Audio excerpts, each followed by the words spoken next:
Reality television shows Glamorize Teen Pregnancy by Suzie Kroll. Teen Mom and 16 and Pregnant are weekly series on MTV. MTV camera crews follow the pregnancy and first years of life of a teenage mother. In the beginning, I watched the show due to its popularity with my target audience of teens.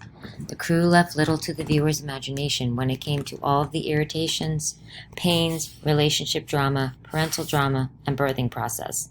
The viewers got to see how these young girls learned to, or didn't learn to, cope with the seriousness of becoming a teen mom. The good.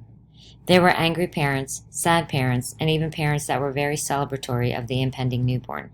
Though I had to wonder how much of it was because the cameras were with them, 24/7. How much was scripted, and how much was truly the chaos that existed in each family. MTV made no secret of how hard labor was, how each teen and sometimes the baby's father struggled with money, and even how, as new parents, these teens couldn't let go of their teen mentality and step up to the plate of responsibility. If I were a teen watching this show, I would be thinking to myself, I am never going to have unprotected sex. I would also be thinking, labor looks like it sucks. Finally, I would think, I'm way too into myself and what I want to even consider having a kid at 16 or so. So the good MTV does a pretty good job of portraying the hardships that a teen mom may face. There was no shortage of financial difficulty, parental judgment, and baby daddy drama. The series makes teenage pregnancy look pretty unappealing. The bad. Unfortunately, there is also no shortage of domestic violence, teen dating violence, verbal abuse, and child neglect. One teen mom in particular has been charged with multiple counts of domestic violence against her baby's father. She was shown, on the series, punching and hitting her baby's father. She even attempted to kick him down the stairs, all while their little girl of 2 watched. Another teen mom slapped her boyfriend on the face. Still another received verbally abusive texts and voicemails from the father of her baby, whom later in the series she decided to let move in with her and the baby. The abuse is not solely between the teen mothers and their baby's fathers. Sadly, one teen mom endured some of the most horrible and abusive verbal violence from her own mother. This teen mom struggled to be the daughter that her mom could love by cleaning their house, trying to shop with her mom, and even reaching out to her with heartfelt dialogue. She was met with some of the most awful, hurtful, and damaging verbal abuse I have ever seen aired on national TV. So the bad MTV crews filmed horrible verbal and physical abuse. MTV did do follow-up shows with Dr. Drew Pinsky that touched on the violence on the show and talked to the teen moms, abusers, and fathers. I think it did little to detract from the violence. All of the follow-up specials were overshadowed by the film violence and other parts of the series. I believe it wasn't handled as deeply as it needed to be to show viewers the seriousness and unacceptability of the incidents. The ugly. If the purpose of creating shows like Teen Mom and 16 and Pregnant were to dissuade teens from becoming just that, teen moms, I believe in the beginning they would have been successful.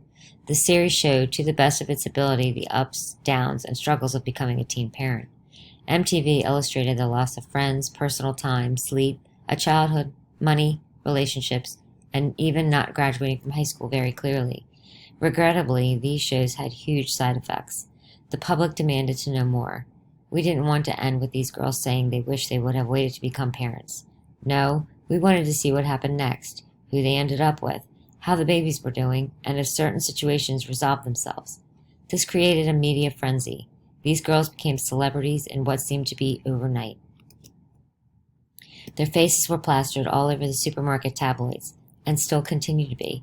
After all, it is cheaper for these magazines to pay for interviews and photos of these teen moms than, say, the Reese Witherspoons and Angelina Jolies of the world.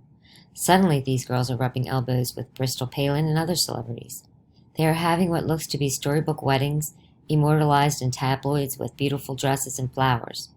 Many of these teen moms are living their 15 minutes of fame out right now. They have booking agents, are writing books, modeling, booking interviews and photo shoots, and even competing the spots on Dancing with the Stars. So the ugly?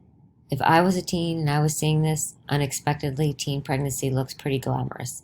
If I wanted to be famous, get rich, and be on TV, now I have been given a roadmap to see if I can make it happen.